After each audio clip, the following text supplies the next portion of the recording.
జై శ్రీరామ్ అందరికీ నమస్కారం వెల్కమ్ టు న్యూస్ అఖండ నేను మీ కస్తూరి శ్రీధర్ మిత్రులారా మన శత్రు దేశమైనటువంటి పాకిస్తాన్కు ఒక భారీ షాక్నిస్తూ రెండు అగ్రరాజ్యాలు మన భారతదేశానికి సపోర్ట్ చేసినాయి. ఇంతకు ఆ రెండు అగ్రరాజ్యాలు ఏంటి దానికి అర్థం ఏందనేది ఈ న్యూస్ ద్వారా మీకు చెప్పే ప్రయత్నం చేస్తా. ఓకేనా?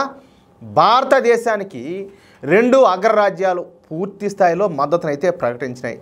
తీవ్రవాదం పైన భారత్ చేస్తున్నటువంటి యుద్ధానికి తమ సపోర్ట్ ఎప్పుడు కూడా ఉంటుందని చెప్పేసి ఈ రెండు దేశాలు భారత్కు బాసటగా నిలిచినాయి. అంతేకాకుండా ఈ విషయంలో భారత్కు వెన్నంటి ఉంటామని చెప్పేసి ఈ రెండు అగ్రరాజ్యాలు తెలియజేశాయి. ఇక విషయానికి వస్తే 2 వారాల క్రితం పెహల్గాం దాడి జరిగిన సంగతి మీకు అందరికి కూడా తెలిసిందే. ఈ పెహల్గాం దాడిలో పాల్గొన్న తీవ్రవాదులు పాకిస్తాన్ నుంచి వచ్చిన వాళ్ళే. అంటే ముందుగా ఈ పాకిస్తాన్ ఆర్మీ చేత కమాండో ట్రైనింగ్ తీసుకొని ఆ తర్వాత భారత్లోకి ప్రవేశించి పెహల్గాంలోని టూరిస్ట్ స్పాట్లో కాల్పులు జరిపి 26 మంది అమాయకులను పొట్టన పెట్టుకున్నారు ఈ నపుంసకులు.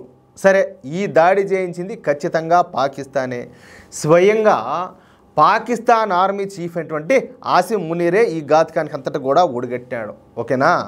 దీంతో ఈ విషయాన్ని చాలా అంటే చాలా సీరియస్గా తీసుకున్నటువంటి మోడీ ప్రభుత్వం ఇక ఎదురుదాడులు చేసేందుకు సిద్ధమవుతోంది. పాకిస్తాన్ పైన అతిపెద్ద మిలిటరీ ఆపరేషన్ కానీ లేదా చిన్నపాటి యుద్ధాన్ని కానీ చేసేందుకు భారత ప్రభుత్వం యుద్ధ సన్నాహాలను అయితే ప్రారంభించింది.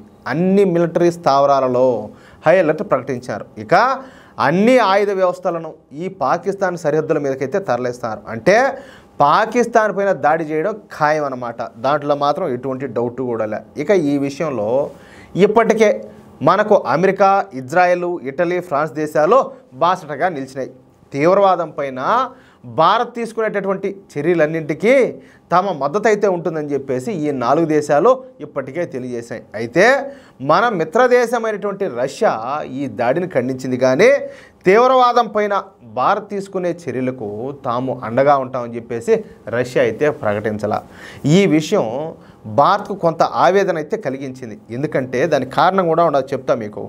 మొదటి నుంచి ఈ రష్యా మనకు మిత్రదేశంగా ఉంటా వస్తుంది. పైగా ఈ మధ్యన అమెరికా రష్యాను ఏకాకిని చేయాలని చెప్పి చూసినప్పుడు మన భారతదేశమే అమెరికాను కాదని అమెరికాను ఎదిరించి మరి రష్యాకు అండగా నిలబడింది. మరోవైపు ఈ పాకిస్తాను రష్యాకు వ్యతిరేకంగా ఉక్రెయిన్కు ఆయుధాలను విక్రయించింది. మరి అలాంటప్పుడు రష్యా ఖచ్చితంగా అన్ని దేశాల కంటే ముందుగా మనకే సపోర్ట్ చేయాలి కదా, కానీ చేయలే. చూడండి, పాకిస్తాన్ వాళ్ళు రష్యాను దెబ్బ కొట్టేదానికి ఉక్రెయిన్కు ఆయుధాలు అమ్మినారు. మరి వీళ్ళు మనకు సపోర్ట్ చేయాలి కదా, చేయలా. సరే, ఏది ఏమైనా కానీ నిన్న రష్యా అధ్యక్షుడు పుతిన్ మన ప్రధాని మోడీ గారికి ఫోన్ చేసి దాదాపు 40 నిమిషాల పాటు చర్చలు అయితే జరిపినారంట. ఈ సందర్భంగా పుతిన్ మాట్లాడుతా ఈ పెహల్గాంలో జరిగినటువంటి దాడి చాలా క్రూరమైనదని, ఈ పెహల్గాం దాడి చేసినటువంటి దోషులను వాళ్ళు వెనుకున్నటువంటి పెద్ద తలకాయలను ప్రపంచం ముందు నిలబెట్టాలని చెప్పేసి ఆయన అయితే పేర్కొన్నారు. అంతేకాకుండా తీవ్రవాదం పైన భారత రాజీ లేని పోరాటం చేస్తుందని, ఈ విషయంలో భారత్ తీసుకునేటటువంటి ఏ నిర్ణయానికైనా తాము సపోర్ట్గా ఉంటామని చెప్పేసి రష్యా అధ్యక్షుడు పుతిన్ అయితే తెలియజేశాడు. ఇది మనకు కావాల్సింది. ఇక్కడ ఇంకొక మాట చెప్తా.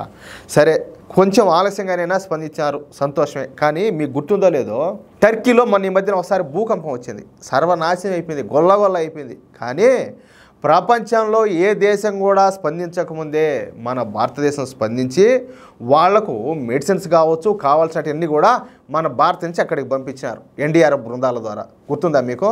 కానీ ఆ టర్కీ ఆ విశ్వాసాన్ని ఏ మాత్రం కూడా చూపెట్టకుండా, అంటే మనం పాలు పోసినామన్నమాట. అదేం చేసింది? పాకిస్తాన్కి యుద్ధ నౌకను పంపించింది అందరికంటే ముందుగా. అంటే మనం అందరికంటే ముందుగా వాళ్లకు మందులను కావాల్సినటువంటి వస్తువులన్నింటినీ కూడా మనం పంపిస్తే మనల్ని మట్టు పెట్టేదానికి పాకిస్తాన్కు సపోర్ట్గా ఈ మత పిచ్చితోటి ఏం చేశారో వాళ్ళు యుద్ధ నౌకను పంపించారు. ఎంత తేడా ఉండదో ఒకసారి ఆలోచించండి.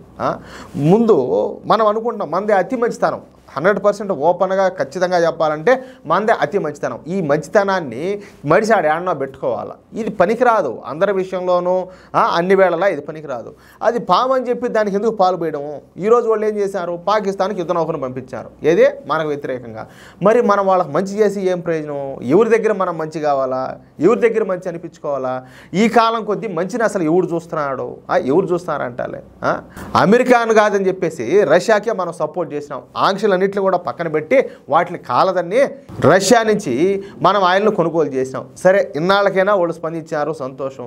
కానీ ఈ టర్కీకి ఆ విశ్వాసం ఎక్కడికి పోయింది? ఎందుకంటే ఆ విశ్వాసం అనేది ఉండదు కాబట్టి వాళ్ళు పోయి వాళ్ళకు సపోర్ట్ చేశారు. అది సరే. అంతేకాకుండా త్వరలోనే నేను భారత్లో పర్యటిస్తానని చెప్పేసి భారత్తో ద్వైపాక్షిక సంబంధాలను మరింత మెరుగుపరుచుకుంటామని చెప్పేసి మరిన్ని ఆయుధాలను భారత్కి అందిస్తామని పుతిన్ అయితే పేర్కొన్నాడు. దీంతో ఒక్కసారిగా భారతీయులలో ఆనందం అయితే వెల్లివిరిసింది. ఎందుకంటే చిరకాల మిత్రుడు కదా, ఏది ఇప్పుడు ఈనాటి స్నేహం కాదు, అది ఎప్పటి నుంచో వస్తుంది.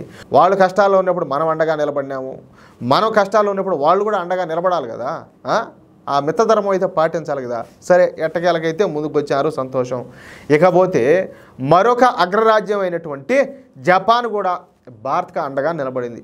నిన్న జపాన్ రక్షణ శాఖ మంత్రితో మన దేశ రక్షణ శాఖ మంత్రి అయినటువంటి రాజ్నాథ్ సింగ్ గారు భేటీ అయినారు. ఈ భేటీ తర్వాత జపాన్ రక్షణ శాఖ మంత్రి మాట్లాడుతా, భారత్ మా మిత్ర దేశం, తీవ్రవాదానికి వ్యతిరేకంగా భారత్ చేస్తున్నటువంటి పోరాటానికి మేము పూర్తి మద్దతును అయితే ప్రకటిస్తున్నాం. ఇకపైన కూడా భారత్కు మా సహాయ సహకారాలను అందజేస్తామని చెప్పేసి జపాన్ రక్షణ శాఖ మంత్రి తెలియజేశారు. అదే ఆ విషయమా అంటే ప్రస్తుతం పాకిస్తాన్ పైన భారత్ చేయబోయేటటువంటి మిలిటరీ ఆపరేషన్లకు 6 అగ్రదేశాలు పూర్తిగా సపోర్ట్ చేశాయన్నమాట. ఇక ఆట మొదలు పెట్టడమే తరువాయి. దున్నిపార మొత్తాలట్నే ఏం గడ్డి కూడా మోల్చకూడదు, అట్టుండాలి. దెబ్బ అంటే కొట్టే జీవితంలో ఇంకోసారి మన దిక్కు తలదిప్పి చూడాలన్నా కూడా ఆటోమేటిక్గా ఉచ్చగారాల కాళ్ళ మెట్టి లొట్టమని. ఇంకా వాళ్ళ దత్తపుత్రులు కొంతమంది ఉన్నారు కదా, శంకర జాతి సునకాలు కొన్ని ఉన్నాయి కదా ఈడ, వీళ్ళ కూడా ఇంకేలే, వాళ్ళకి ఒకటి పోతే వీళ్ళకి 1, 2 పోవాలి కాళ్ళ మెట్టి. అది ఆ మారి కావాలా? ఏమంటారా మిత్రులారా? ఈ న్యూస్ కనుక మీకు నచ్చినట్లయితే ఖచ్చితంగా ఈ న్యూస్ నలుగురికి షేర్ చేయండి. అదేవిధంగా ప్రతి ఒక్కరు కూడా మీ యొక్క అమూల్యమైన అభిప్రాయాలను ఖచ్చితంగా కామెంట్ రూపంలో తెలియజేయండి. అలాగే ఇంతవరకు మీరు కనుక మన ఛానల్ సబ్స్క్రైబ్ చేసుకున్నట్లయితే ప్రతి ఒక్కరు కూడా మన ఛానల్ సబ్స్క్రైబ్ చేసుకోండి, సపోర్ట్ చేయండి ప్లీజ్. జై శ్రీరామ్, జై హింద్.